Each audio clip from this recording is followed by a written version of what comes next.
Hello viewers, வாங்க சாப்பிட்லாம். இன்றைக்கி என்ன சமையல் அப்படின்னு பார்க்கலாமா? இன்றைக்கி வந்து பீன்ஸ் கேரட்டு பொரியல், வெண்டைக்காய் சாம்பார் அதாங்க செய்ய போகிறோம்.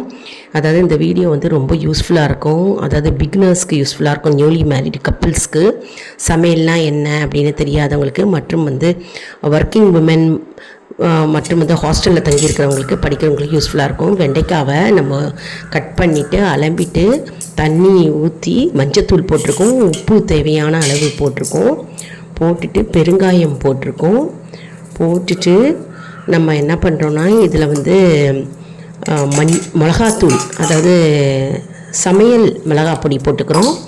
அப்புறம் புளி கரைச்சல் அதையும் கரைச்சி விட்டுக்கிறோம். வெண்டைக்காய் வந்து பாதி ரொம்ப நீளமாக கட் பண்ணக்கூடாது. இந்த மாதிரி மீடியம் சைஸில் வெண்டைக்காவை கட் பண்ணி நல்லா வாஷ் பண்ணி கொதிக்க வைக்கணுங்க.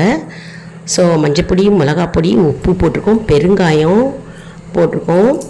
இப்போ நல்லா கொதிக்கணுங்க. அடுத்தது வந்து நம்ம வந்து குக்கரில் பருப்பை வேக வச்சுருக்கோம். ஸோ பருப்பு வெந்த பிறகு இதில் நம்ம அதை கொட்டிக்கணும். இப்போ வந்து பீன்ஸு கேரட்டு பொடி பொடியாக நறுக்கி வச்சுட்டுருக்கோம். அதில் உப்பு போட்டுருக்கோம். வானிலையில் கடுகு, உளுத்தம்பருப்பு, மிளகாய் வற்றல், எண்ணெய் 2 ஸ்பூன் போட்டு தாளிப்பு பண்ணிக்கிறோம். அப்புறம் பெருங்காயத்தை போட்டுக்கிறோம். நல்லா பொன்னிறமாக வறுத்துக்கணுங்க, கோல்டன் ப்ரௌனில் வறுத்துக்கணும். அப்புறம் கேரட்டும் பீன்ஸும் நம்ம அதில் கொட்டின்னு இருக்கோம். உப்பு ஏற்கனவே போட்டாச்சு. நல்ல ஒரு கலரிட்டு 1/4 டம்ளர் தண்ணி ஊற்றி நம்ம மூடி வைக்கணும். மூடி வச்ச உடனே ஒரு 5 நிமிஷத்தில் அழகாக சூப்பராக வெந்துருங்க. தண்ணி ஊற்றுறோம். இப்போது 1/4 டம்ளர். நம்ம வந்து தேங்காய் வேணும்னா தேங்காய் போட்டுக்கலாம், அப்படின்னா இல்லை. கடைசியில் அருமையாக இருக்குங்க காய் பொரியல். இப்போ மூடி போட்டு வச்சுருக்கோம். இப்போ பாருங்கள் வெந்துடுத்து. மூடியை ஓப்பன் பண்ணோன்னே கேரட்டு பீன்ஸு வெந்துடுத்து. நல்லா கிள்ளி பார்த்தா இப்படி ப்ரெஸ் பண்ணால் நல்லா அமுங்கணும். வெந்துடுத்து. இப்போ நம்ம வந்து நல்லா லேசாக கலரி விட்டுக்கிறோம். மற்றும் வந்து நம்ம சாம்பாருக்கு வந்து பருப்பு வெந்ததை வந்து அதில் தூக்கி போட்டுக்கிறோம்.